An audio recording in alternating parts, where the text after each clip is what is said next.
Ben Wise here, and today I want to go over some questions that I frequently get about my one-on-one remote coaching service. So this video is time-stamped with different chapter markers. You can feel free to jump to a specific chapter if you have one of those questions, or you can just watch this straight through. Either one's completely fine, but let's get into our first question.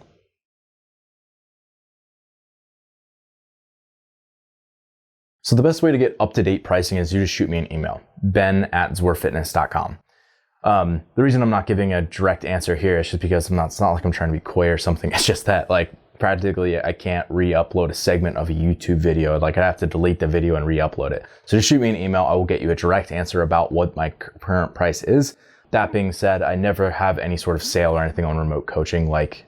Remote coaching, rightly so, is a lot of work. It's a lot of time that I put into it, and my price is my price. So that being said, just shoot me an email and I'll get you a direct answer about that.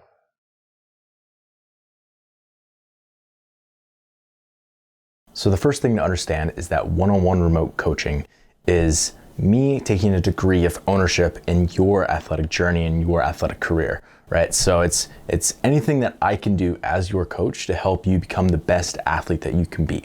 So everything else that is included in remote coaching falls under that umbrella. So this includes things like, obviously, program design, right? Everything I write is individualized. That is all part of it. And I'm going to talk about that in a little bit more detail in a second. Two will be, our onboarding process. So this is everything that involves in our intake, from our questionnaire to our movement screenings to our video review and looking at your past performances, your metrics, right? Looking at strength ratio data, energy systems comparison data.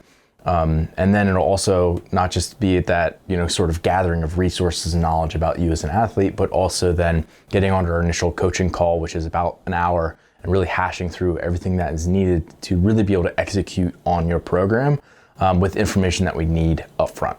So that's a big part of it, is that onboarding process. Coaching calls. We'll do coaching calls. These are typically 30 minutes, I think is a good time to do those, every 4 to 8 weeks, right? So typically I tell people hey, once a month, let's try to jump on a coaching call.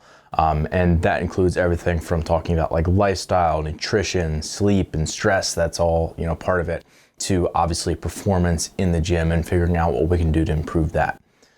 And then also we'll do things like video review. So with video review, I'm looking at athletes' videos of their performances in training, whether it's Olympic lifts, different skills that they're progressing, right? And I'm going to take those and I will have the ability to scrub through on my phone and be able to do a screen record and voiceover for them and be able to send that back to them through a private YouTube link, and they can actually watch that and get feedback on that individual performance. And again, that's something that I'll probably do maybe once or twice a week. It kind of depends on the athlete and what their needs are. If you're going through bar muscle up skill progressions, that's probably something that we should be looking at fairly often. Whereas if you're an athlete who has pretty refined movement, that might not be as necessary. But certainly video review is certainly a part of this. Another thing that is super important, especially if someone's a competitive athlete, is comp strategy. So this is basically saying hey, let's look at your competition. What things do we need to do in terms of going into comp prep to actually get ready for that competition? But then as it approaches, if we know certain events, how can we actually strategize to break those? What should your break strategy be? How fast you should be going on the rowing element of this piece, right? Those things that are very game day specific. And that includes, for example, if you're doing the open, we're going to sit down and we're going to figure out what we can do to optimize your best open performance in that particular workout, right? And that's the kind of stuff that I'll do and help athletes walk through. But then also, after you've actually had your competition and we're figuring out what things are going on, let's kind of take a debrief. Let's look at, if, for example, if you're retesting workouts, what things can we do? Where can we make up time? All those things. And again, if we're under the assumption that it's me taking some ownership in your athletic process and trying to help you have the best results that you can as an athlete, because I'm staking my reputation and the reputation of my company onto you, then you kind of understand that all those things are falling within that.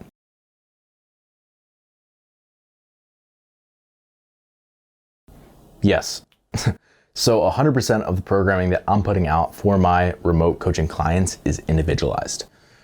There's some other coaches in the space who might maybe copy and paste an element of a program or use sort of a template and, kind of use that for multiple clients, or God forbid, copy and paste one athlete's program into another athlete's program.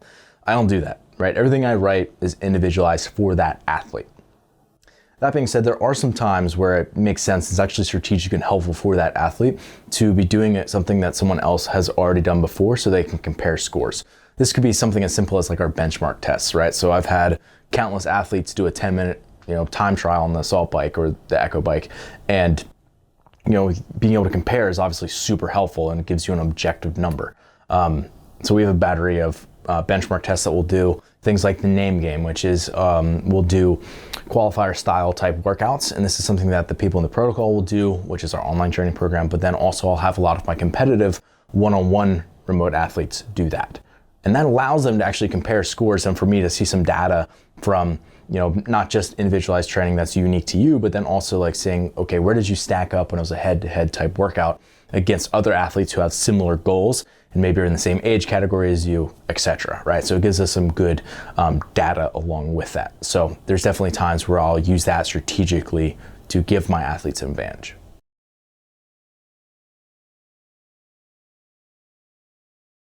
As many as you need. So this could be 3 or 4 if you're a GPP athlete who has limited time. You're like, all right, 60 minutes, 4 times a week.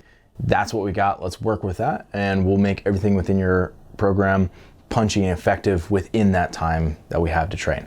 If you're someone who is a sub-elite or an elite competitor who's maybe a professional athlete or aspiring professional athlete, you're probably going to need to be doing at least double days, probably at least 5 to 6 days a week. So you're probably looking at 10, 12 plus sessions per week.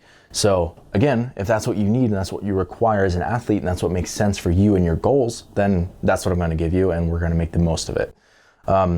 Also, again, this is just distinct advantages of individual design. Is like everything that you need is tailored to you. So if you go on vacation, if you're at your home gym and that means that you have limited equipment, we're going to put that into your calendar. Okay, from June 10th to 16th, they're at the beach and they have available some dumbbells in their hotel gym and whatever, right? Like that kind of stuff is individualized to you so we can make it work.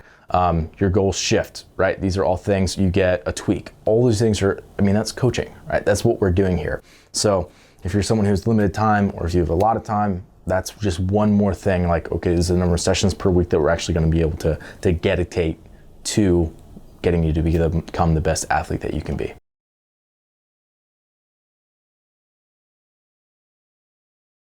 Yes. So anything that you need to help elicit your best performance.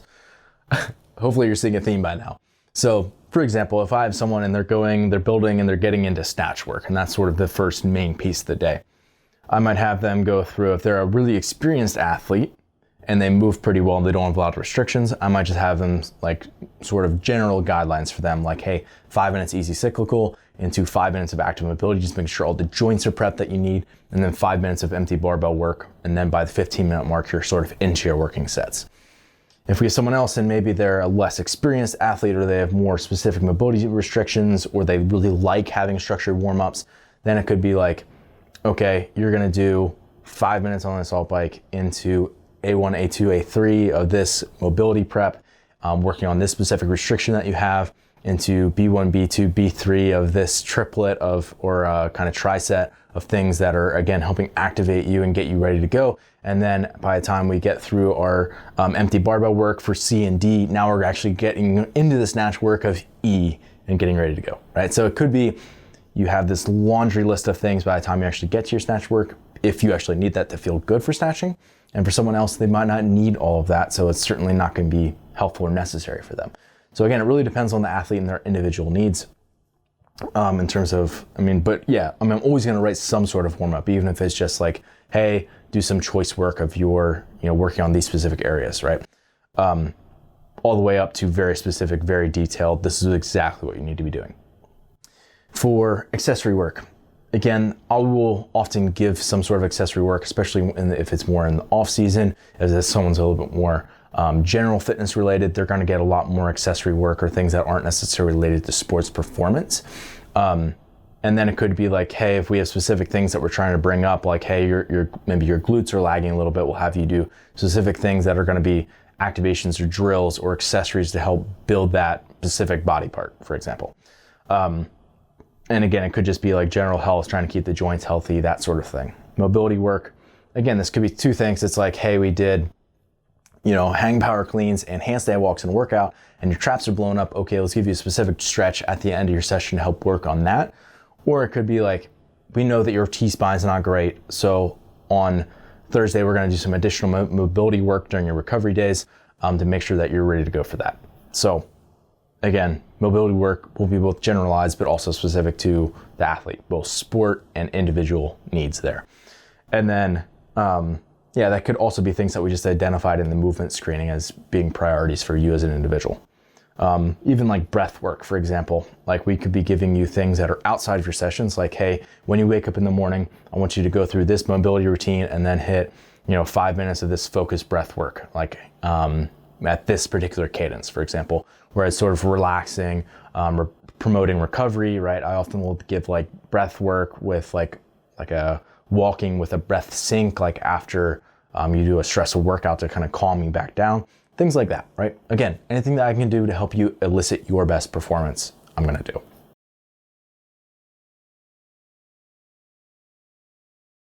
So for program design delivery, I use Google Sheets. It is a very powerful system and it like never has any glitches, right? Versus other apps I've used in the past. We'll send out an update and all of a sudden everything's crashing and not letting you upload videos and that kind of stuff. I don't have any of those issues so far, knock on wood, with Google Sheets. So that being said, I will use that for actual program design delivery where someone can pull up in the mobile app and be able to see a mobile optimized version of their program, but then also they can respond with their comments of like their scores, times, weights, RPEs, that kind of stuff in their training document. And also I'll have some metrics that they'll be tracking within that document on a daily basis, including things like training quality, maybe their sleep hours, HRV if they have access to something like that, right? Just some few like soreness scores like that.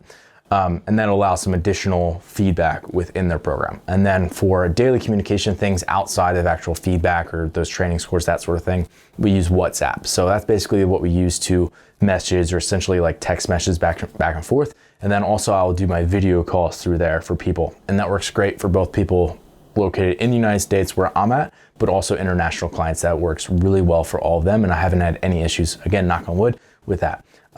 Which those are the reasons why I've used other systems in the past. I've landed on those two, Google Sheets, WhatsApp, because they've been very effective for me.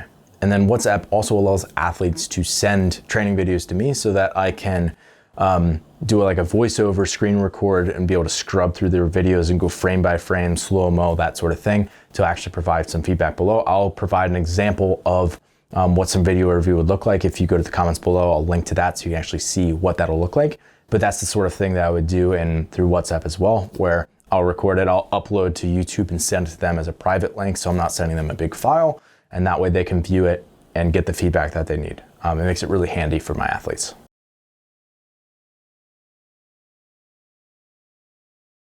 So prior to me actually starting with an athlete and writing out their program designing and sending it to them, I can't do that unless I know an athlete.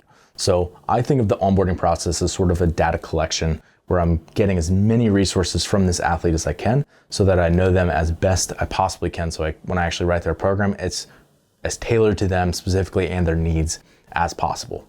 So that being said, before I ever charge them for their first month or anything like that, I have them purchase a remote consult through the site. It's $147. It's a one-time thing. And it's basically just saying like, this is my commitment for the first month, right? So that we're sort of both in agreement that we're gonna at least give this 1 month of a shot, right? And that again prompts me to go through a bunch of data collection, including like I'll comb through the questionnaire that they've sent me and look at things like their strength ratio data analysis. So basically saying like one lift relative to another, where you're sort of out of bounds on certain things, again, relative to wanting to compete or your own personal goals, what things can we improve? Looking at, your energy systems comparison. So seeing in shorter versus longer duration workouts, where you're particularly strong or weak. I'll have them send qualifier workouts or past open finishes. I'll comb through past leaderboards, look through all those stuff. If they have, again, past training videos of certain skills that they wanted me to take a look at, or just lifts, or whatever information they have, I take it all, I comb through it. And then also I'll have them go through a 20-point movement screen. So this is again, they have demo videos all that I'll send them, and basically they're filming themselves doing these different movements, and they send it to me, and then I can voice over, scrub through, point things out to them that I see as potential restrictions that we can work on and areas of sort of low-hanging fruit, and then I will send that back to them as a private YouTube link. There's an example of that because I know it's kind of hard to describe on this video. I'll link to it below. You can check that out. That athlete has given me permission so I can actually share this video, so I appreciate them. And yeah, I mean, that's really what it comes down to, is that I'll be going through that whole process of data collection, and then at the very end, we'll jump onto a 60-minute initial coaching call, and we'll go through everything else that that person wants me to know and that we need to get kind of nailed down before I actually deliver them their first month of training.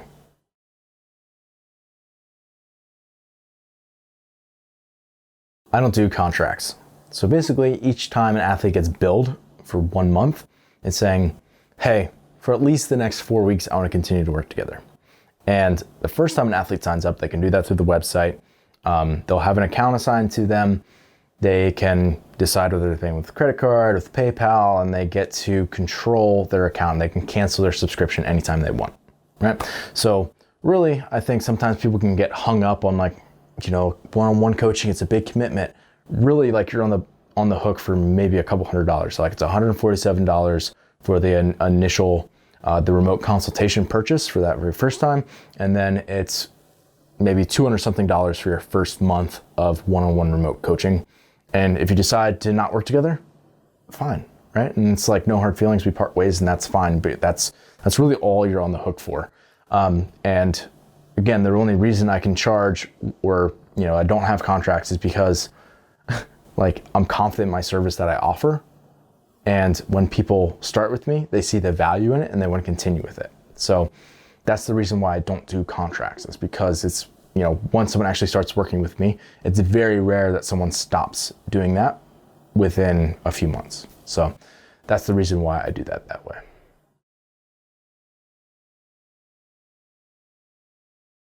And if you're someone who's watching this and you feel like, man, I just haven't lived up to my potential as an athlete, and I feel like if I had the right coach or guide to help kind of come alongside me and help me out, that I would really see much more improvement, be sure to send me an email. Like, let's set up a coaching discovery call and see if we're going to be a good fit. My email is ben@zoarfitness.com. And really, to be honest, I don't have any sort of agenda on those coaching discovery calls. It's really like, hey, let's chat, let's answer any questions that you have for me, and then let's see if we're going to be a good fit, like if it makes sense for us to be working together. And if that's the case, yeah, I'm excited and love working with athletes, so let's do it.